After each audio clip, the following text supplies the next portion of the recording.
Terima kasih buat pagi hari ini. Kami kembalikan semuanya untuk hormat kemuliaan bagi nama-Mu. Dan kami percaya semua orang yang mendengarkan di tempat ini maupun di online, Tuhan campur tangan secara ilahi dan pengurapan itu turun menjamah mengubahkan. Kami minta hadirat-Mu mengurapi kami dalam nama Yesus.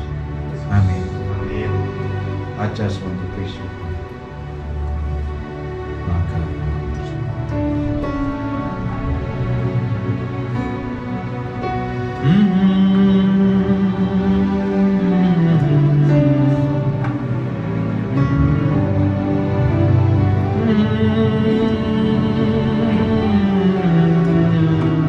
kami mau nyenangin hati itu saja.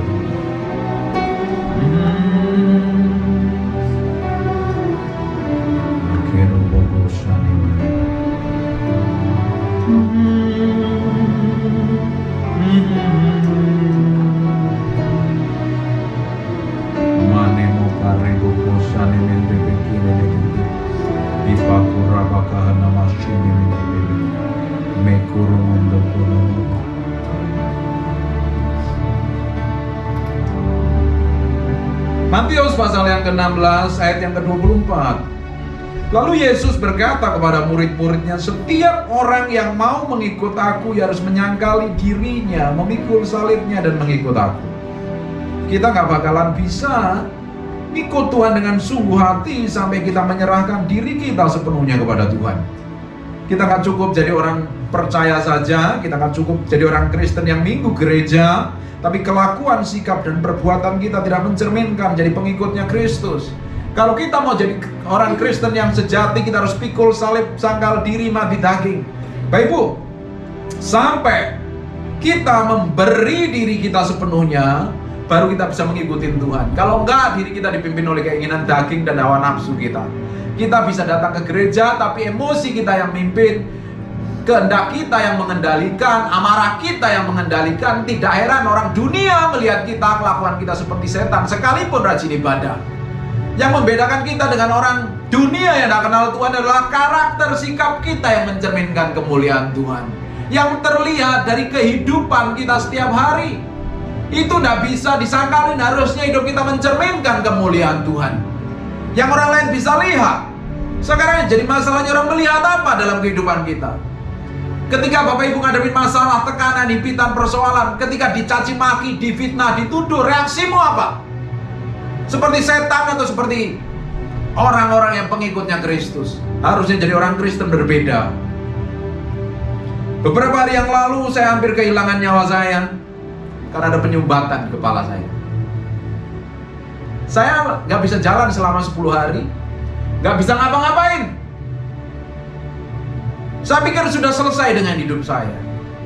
Orang kalau sampai ngalami titik seperti itu, dia baru tahu loh, dia nggak bisa apa-apa tanpa Tuhan.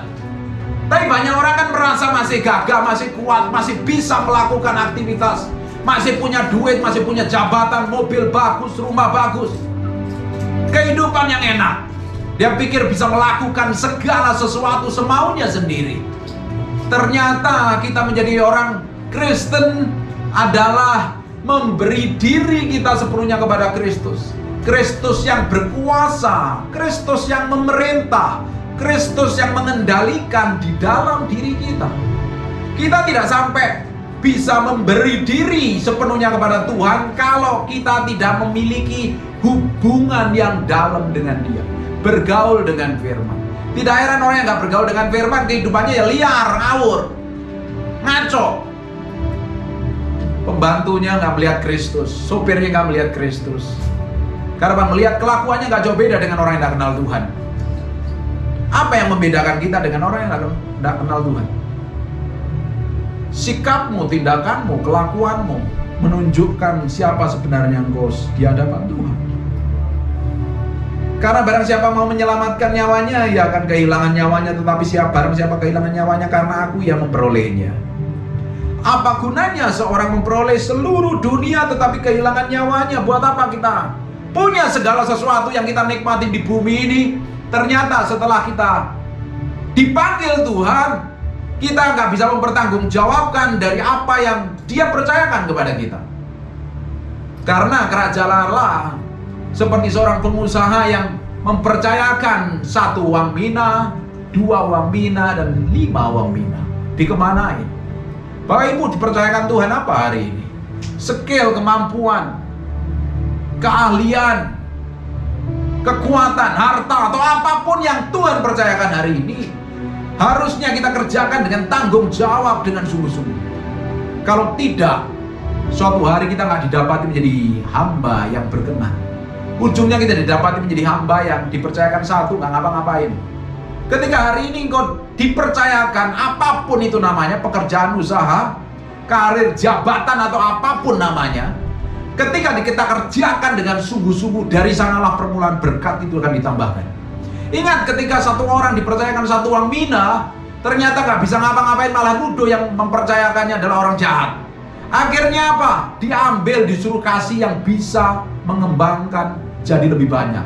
Bapak Ibu, kalau hari ini kau bisa dipercayakan Tuhan dalam segala apapun juga, hikmat, pengertian, pengetahuan, keahlian, atau apapun juga, Tuhan akan tambahkan double porsi. Tapi kalau kau nggak bisa dipercayakan apa yang terjadi, Tuhan akan ambil dan kau akan dibuang menjadi hamba yang tidak bisa bertanggung jawab dengan semua yang dipercayakan oleh Tuhan. Sebab Anak Manusia akan datang dalam kemuliaannya yang diiringi malaikat-malaikatnya. Pada waktu itu Ia akan membalas setiap orang menurut perbuatannya. Kita akan bertanggung jawab. Even satu kata yang keluar dari mulut kita pun suatu hari kita akan bertanggung jawab di hadapan Tuhan. Jadi kita nggak bisa lari dari Tuhan. Hari ini kita bisa kelihatan baik-baik saja. Bapak Ibu bisa melakukan kejahatan yang tersembunyi, kelihatannya everything is okay dan tetap diberkati. Kelihatannya masih baik-baik saja. Jangan sampai suatu hari ketika cawan murka itu sudah penuh, orang lain gak lihat kejahatanmu, pendetamu gak lihat kejahatanmu, pasangan hidupmu gak kelihatan kejahatanmu, tetapi Tuhan lihat kejahatanmu. Ketika cawan itu penuh, murka Tuhan akan menimpa. Jangan sampai kita ditegur lewat kejadian. Lebih baik kita bertobat. Saya ini ditegur lewat kejadian. Saya hampir 15 tahun tidak pernah tidur malam. Dan Tuhan sayang sama saya, karena Tuhan masih berurusan dengan hidup saya. Bapak Ibu pun Tuhan masih berurusan dengan hidupmu. Kalau Tuhan nggak berurusan dengan hidupmu, mungkin beberapa bulan yang lalu, beberapa tahun yang lalu sudah selesai karena pandemi. Artinya hari ini Tuhan masih berurusan dengan hidup. Nah, semakin kita ini posisinya penting di hadapan Tuhan, berguna untuk kerajaan Allah, Tuhan urusin kita. Karena anak yang kukasih, kudidik dan kusesah. Karena saya ini dablek, orang yang ngeyelan. Saya ini tipe-tipe kayak Rasul Paulus, keras kepala. Baru ditegur dengan persoalan baru sadar, bertobat. Paulus kan punya otoritas untuk membunuhin orang Kristen di jemaat mula-mula, menyiksanya dan membunuhnya. Kalau dia nggak ketemu hadirat Tuhan, mungkin dia akan tambah lebih jahat. Ketika dia ditegur dengan kejadian, dia berubah jadi rasul yang powerful sampai akhir. Dan hidup saya ditegur lewat kejadian, sampai saya nggak bisa jalan selama 10 hari. Bapak Ibu bisa bayangkan apa yang terjadi? Padahal saya baru pelayanan dari Surabaya seminggu lebih. Saya batalin banyak pelayanan karena saya nggak bisa ngapa-ngapain. Istri saya nangis. Jangan-jangan istri saya, jangan-jangan saya ini udah mau selesai hidupnya. Takut kehilangan laki-laki yang paling ganteng sejagat raya. Dan apa yang terjadi? Ternyata Tuhan ngajarin saya banyak hal. Harus banyak berubah. Pola hidup saya, pola makan saya harus berubah total. Semua hal yang buruk yang kita anggap baik, ternyata tidak baik di hadapan Tuhan, itu akan dicabut sampai ke akar-akarnya. Kalau kita menjadi miliknya Kristus, kita memberi diri kita sepenuhnya kepada Tuhan. Tuhan akan ngurusin sampai kedalaman batinmu yang tersembunyi itu loh. Yang kita anggap benar, yang kita anggap oke. Karena kita Amsal mengatakan kan, setiap orang punya cara pandang hidup masing-masing. Apa yang dianggapnya benar, dijalaninya nggak taunya malah ujungnya jurang dan kehancuran. Setiap orang punya cara pandang hidup masing-masing.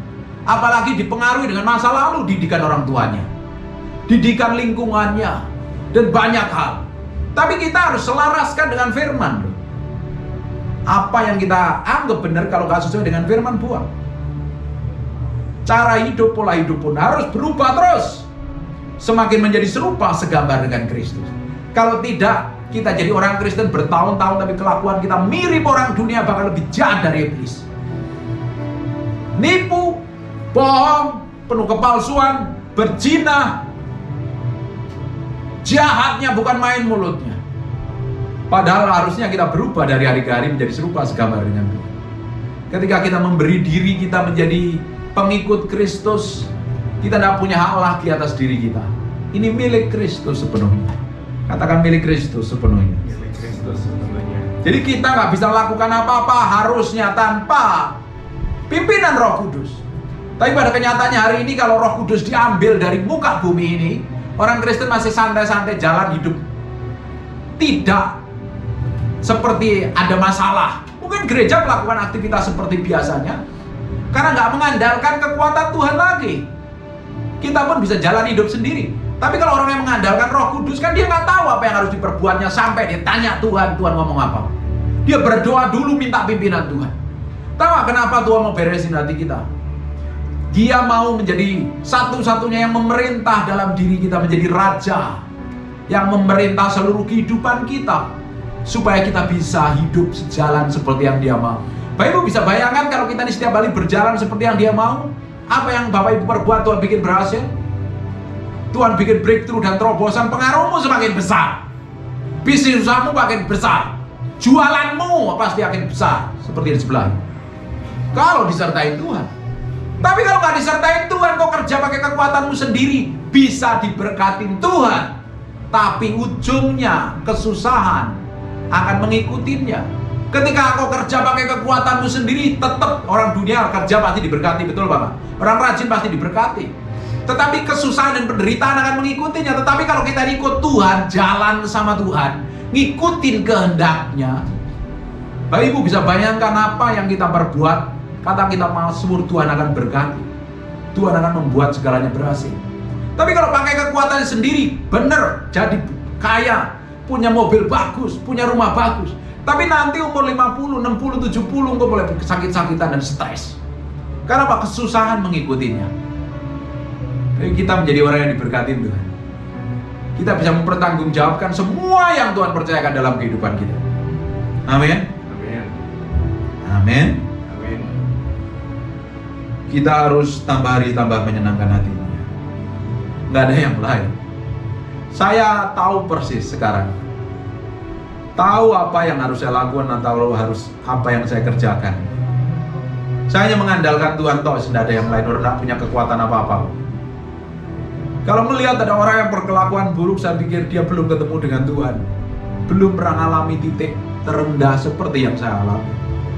Kalau nggak belum mengalami titik terendah seperti yang mungkin Paulus alami. Paulus itu ngalami buta selama 3 hari setelah ketemu hadirat Tuhan. Titik terendahnya dia. Dulunya orang yang gagah perkasa, pinter luar biasa. Tiba-tiba matanya buta karena melihat kemuliaan Tuhan. 3 hari diizinkan 3 hari. Bapak Ibu bisa bayangkan itu. Dia nggak bisa ngapa-ngapain. Dan ujungnya ngapain dia? Nunggu. Namanya seorang hamba Tuhan namanya Ananias, tumpangi tangan baru matanya terbuka. Baru dia sadar dan percaya. Akhirnya dipakai Tuhan luar biasa.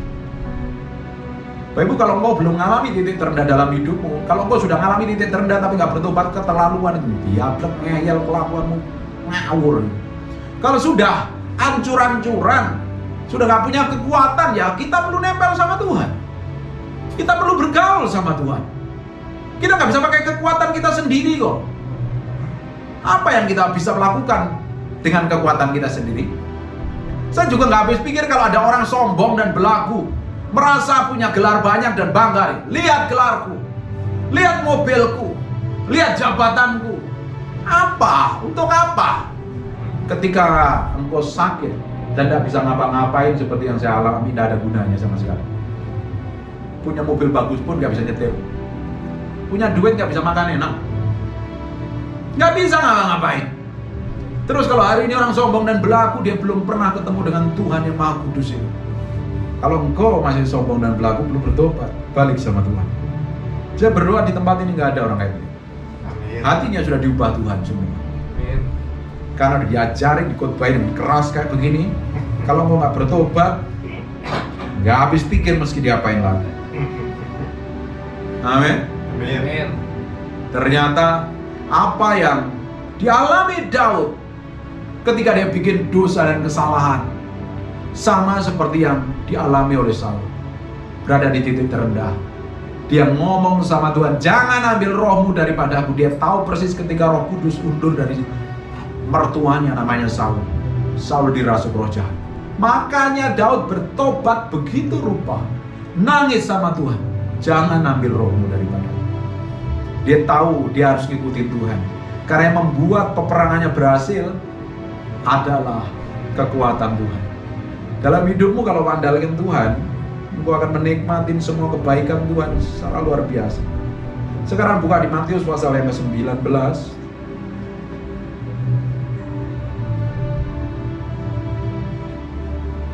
I just want to praise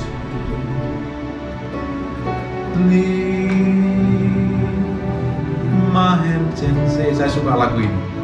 I love you, you are everything to me. Bener nggak Tuhan sepenuhnya di hidupmu?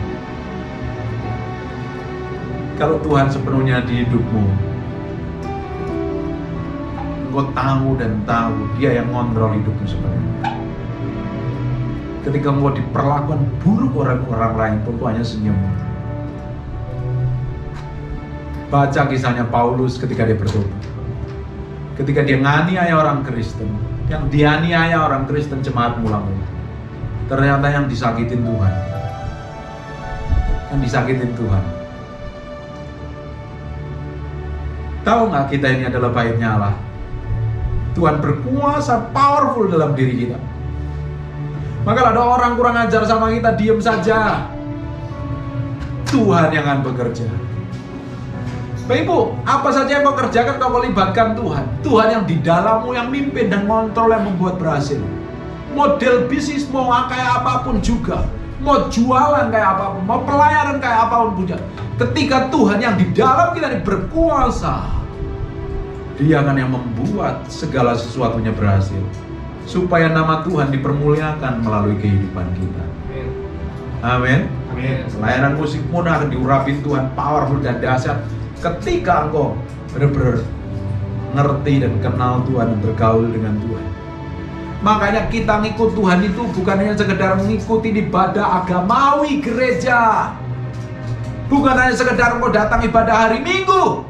Apa bedanya dengan orang lain yang ikut ibadah mungkin di hari yang lain? Kita ini membangun hubungan pribadi dengan Tuhan. Tuhan bukan zat, uap, asap. Tuhan adalah seorang pribadi yang harus kita kenali. Dia ngerti perasaan kita. Dia ngerti semua yang terjadi dalam kehidupan kita. Mulai tertekan hidupmu, bangkrut, stres, bingung, kacau. Yang ikut ibadah online banyak utangnya banyak nih. Karena tiap hari saya konselingin orang yang punya hutang banyak, ditinggal selingkuh suaminya, hidupnya kacau babak belur. Dengerin baik-baik, dengerin baik. Duduk diam di kaki Tuhan, belajar senengin hati Tuhan. Engkau disakitin, yang disakitin hatinya Tuhan. Engkau dilukai, yang dilukai hatinya Tuhan. Diam saja. Beri waktu sama Tuhan untuk membela hidupmu. Jangan kau bela dengan marah, dengan emosi, dengan ngamuk, dengan melakukan hal kejahatan yang gak penting banget. Mulai hari ini diam di kaki Tuhan, serahin sama Tuhan. Tuhan yang akan bekerja atas hidupmu. Tuhan yang akan buat mujizat dalam hidup. Ikut Tuhan. Artinya kita mati daging, pikul salib, sangkal diri. Saya khotbah selama 2022. Saya pikir 2023 saya alami promosi. Memang dipromosi Tuhan, memang diberkati Tuhan, tapi juga dimurnikan Tuhan. Nggak enak rasanya. Saya pikir saya ngalami proses selama 5 tahun. Yang waktu miskin melarat utangnya banyak itu. Saya pikir sudah selesai, ternyata Tuhan belum selesai sampai situ. Tuhan mau hati saya lebih dari apapun juga. Kan saya bilang, orang penting itu diurusin Tuhan. Kalau anak gampangan, Tuhan gak akan didik. Tetapi kalau anak kesayangannya Tuhan, Tuhan akan didik dan sesah. Tuhan memurnikan. Tahu nggak kenapa? Supaya Tuhan dapatin hidup kita memiliki otoritas kuasanya dan jadi berkat yang lebih powerful dan dahsyat. Matius 19 ayat yang ke-16, ada seorang datang kepada Yesus dan berkata, "Guru, perbuatan baik apakah yang harus kuperbuat untuk memperoleh hidup yang kekal?" Orang dunia yang kenal Tuhan ngejar perbuatan baik. Dipikir dengan melakukan perbuatan baik, nolong orang, dia bisa selamat. Ternyata ngikut Tuhan nggak seperti itu. Jawab Yesus, "Apa sebabnya engkau berkata kepadaku tentang apa yang baik? Hanya satu yang baik. Tapi jika engkau ingin masuk ke dalam hidup, turutilah segala perintah Tuhan." Bapak Ibu, kalau kita nggak nurutin perintah Tuhan, artinya kita bikin dosa dan pelanggaran. Dosa adalah pelanggaran terhadap firman Tuhan. Engkau melakukan dosa dan pelanggaran dalam bentuk apapun, hubunganmu putus dengan Tuhan.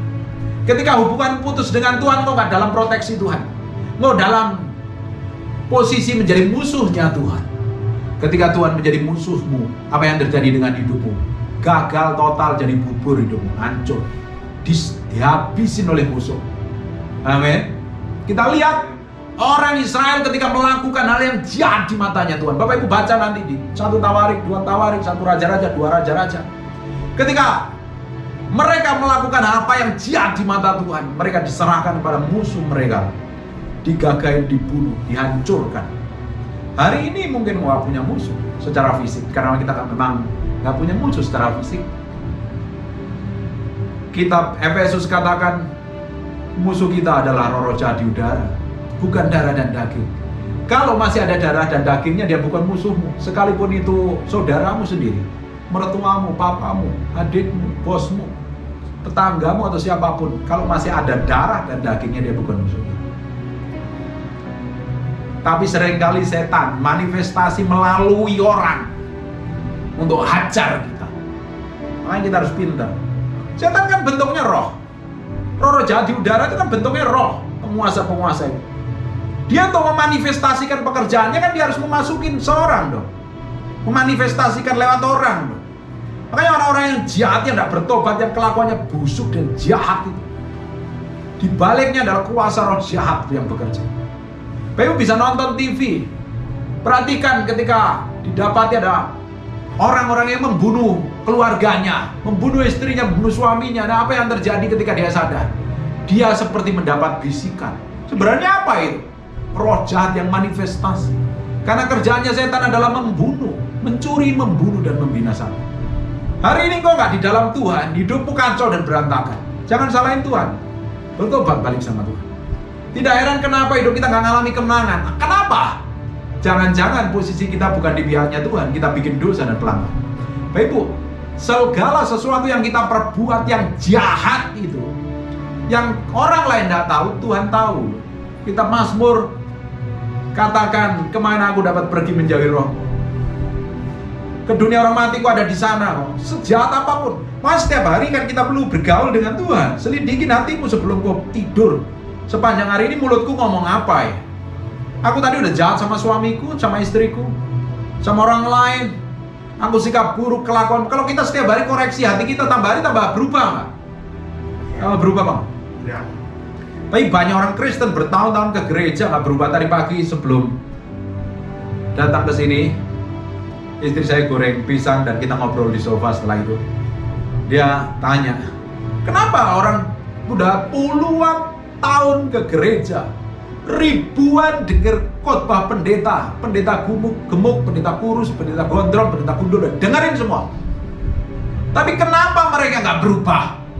Saya bilang karena dia nggak ngalami Tuhan secara pribadi. Paulus ngalami Tuhan secara pribadi. Kita pun ngalami Tuhan secara pribadi. Dan ternyata saya pun ngalami Tuhan dengan berbagai macam keadaan, situasi ternyata yang merubah saya di dalam. Kalau kita ngalami Tuhan, Tuhan ubah yang di dalam. Makanya kalau mau ngadapin hal yang tidak enak, sebenarnya Tuhan sedang berurusan dengan hidupmu. Tuhan bicara dengan kejadian-kejadian itu, jangan diremehkan. Berubah terus, jalan terus sama Tuhan. Hidup kita semakin hari kok rasanya ikut Tuhan tidak enak ya. Tapi ujungnya kita nikmatin kemuliaan Tuhan. Bapak Ibu, dosa yang kita lakukan Kita nikmati di depan, tapi engkau bayar mahal di belakang.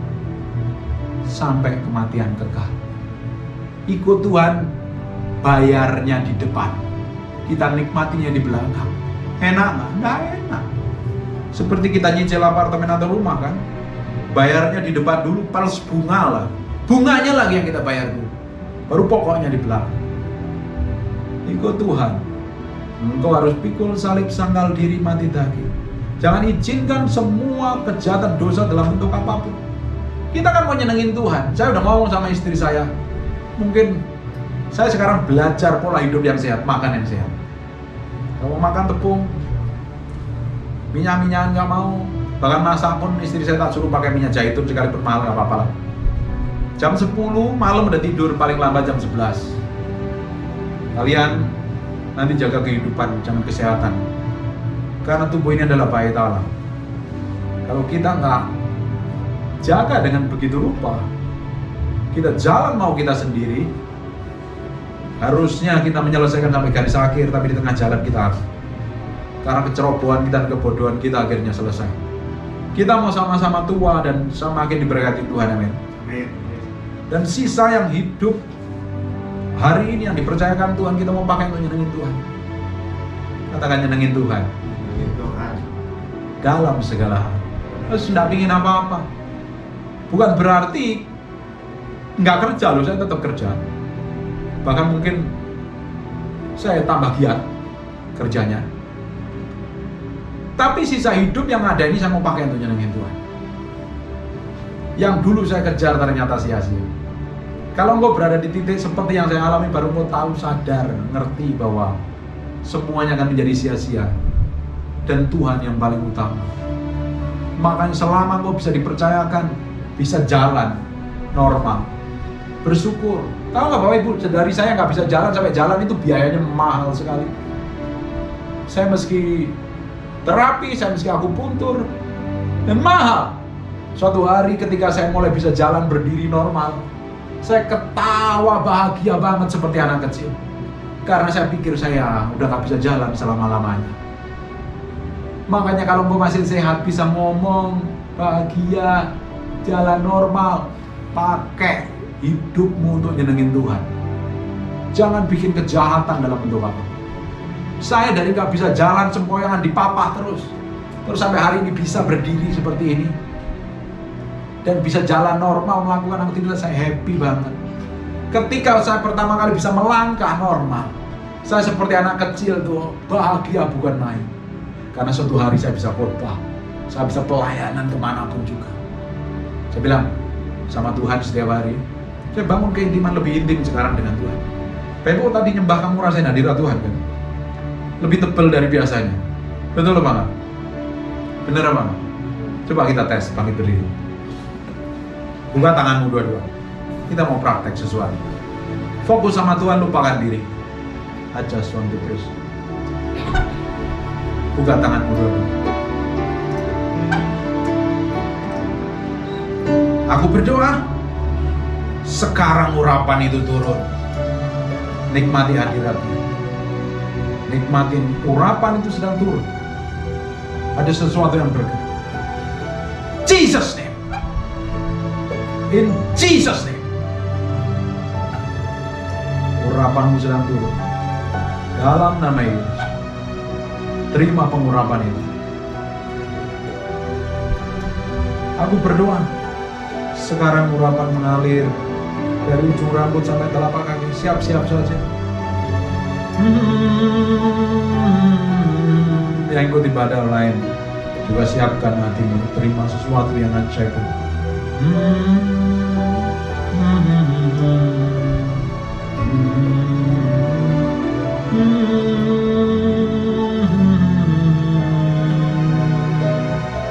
Nikmati hadirat.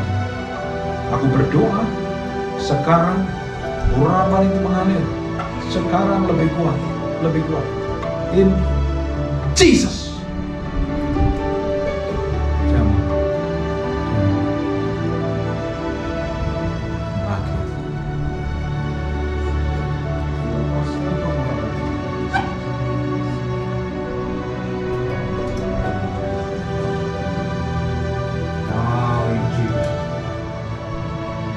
Jesus.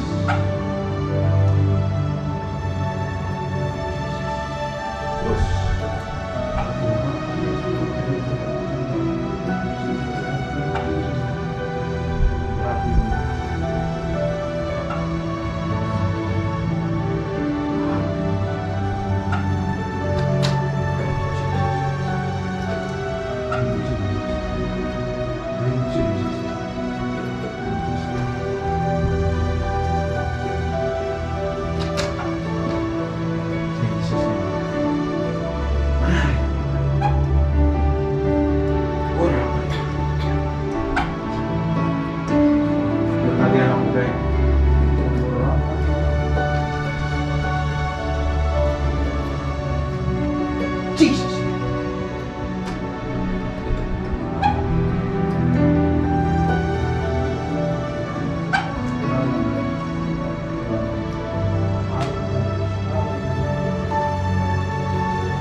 Exalt your holy name, Most High.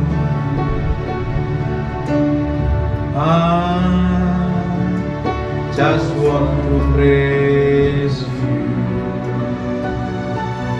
Lift my hands and say, I love you. Everything to me, and I exalt your name, and I exalt your name, and I exalt your name. Berbahaya yakin teguh.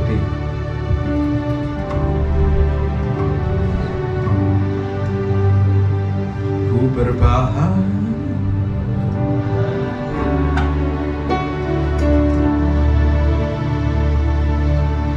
yakin teguh, Yesus abadi kepunyaanku.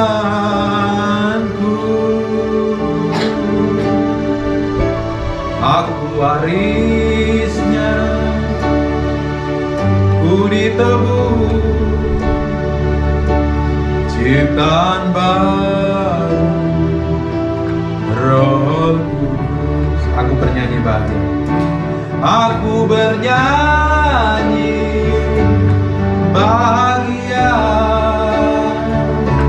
memuji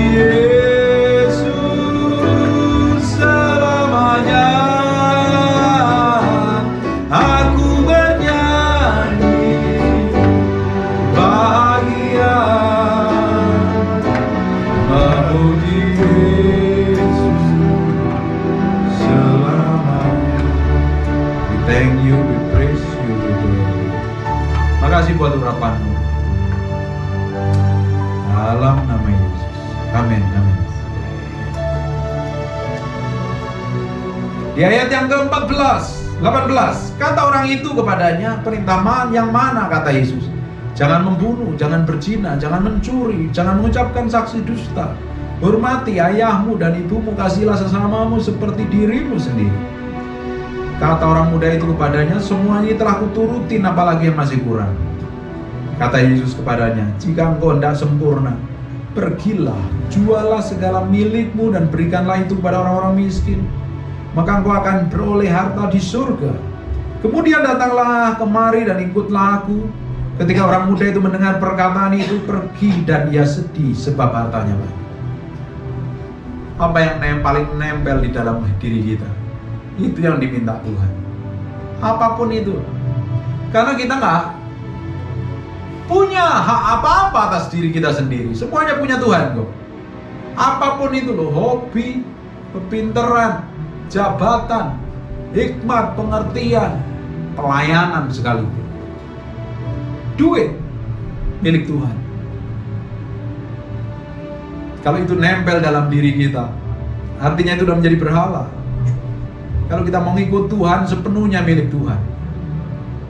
Kita nggak perlu ke gunung, ke bukit, ke pohon yang rindang, ke batu-batu, atau ke rumah-rumah yang gelap untuk nyembah berhala.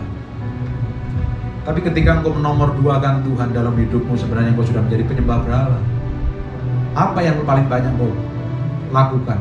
Waktu yang paling banyak di mana yang engkau luangkan? Disitulah sebenarnya engkau menomorsatukan hal itu selain Tuhan. Amin. Kalau mau ngikut Tuhan, sepenuhnya hatimu jadi miliknya Tuhan. Sungguh-sungguh. Kalau tidak, kita ngomong mulut kita di hari Minggu nyembah Tuhan, mengalami urapan Tuhan, tapi di sisi lain di hari Senin sampai hari Sabtu kita melakukan dosa dan pelanggaran. Percuma, sia-sia. Amin. Yesus berkata kepada muridnya, aku berkata kepadamu sesungguhnya sukar sekali bagi seorang kaya untuk masuk ke dalam kerajaan surga. Sekali lagi aku berkata kepadamu, lebih mudah seekor unta masuk melalui lubang jarum daripada seorang kaya masuk dalam kerajaan Allah. Jangan izinkan segala sesuatu yang kontrol hidupmu selain Roh Kudus. Emosimu, amarahmu, egomu harus dimatikan setiap hari, supaya kita didapati menjadi orang yang dikasihi Tuhan, jalan dalam pusat kehendak. Amin. Tuhan harus jadi nomor satu.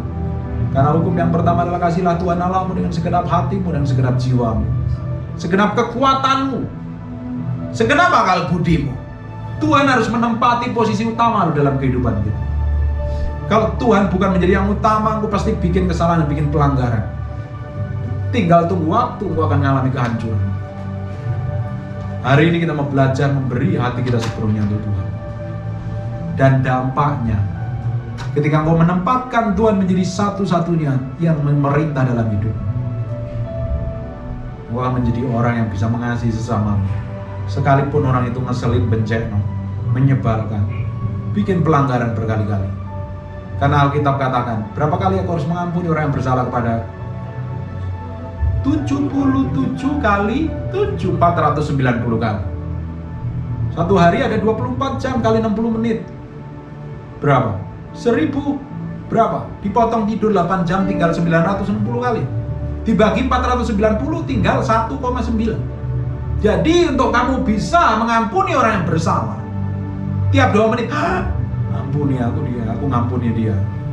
Dia kan ngeselin, aku ngampuni lagi. Dalam satu hari, tiap 2 menit harus ngampunin orang yang kesalahannya sama, orang modelnya sama, tapi kita harus ngampuni.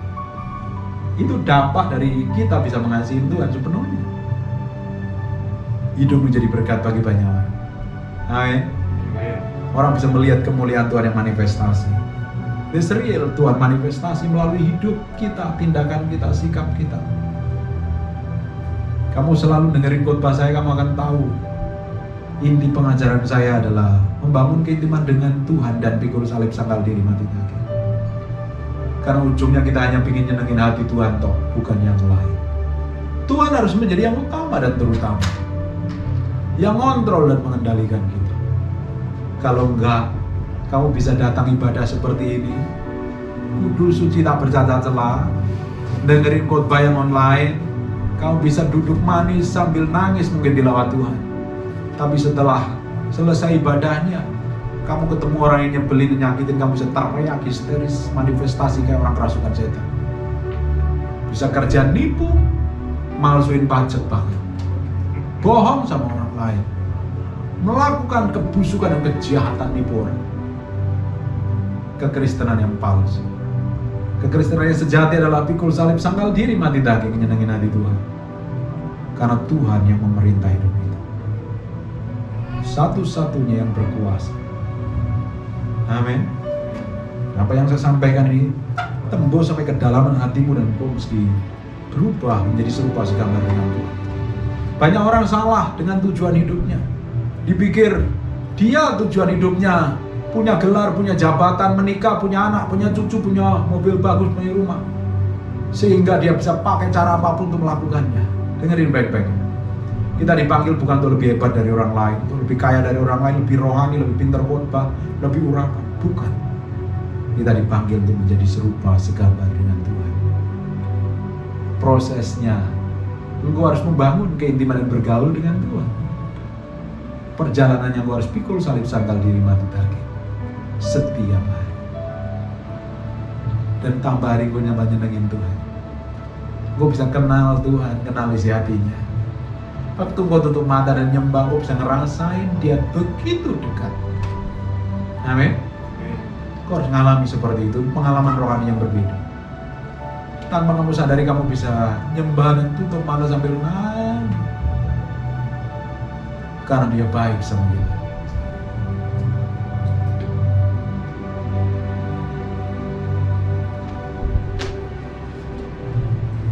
Amin.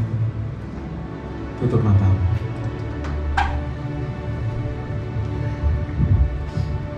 Kau ku sembah.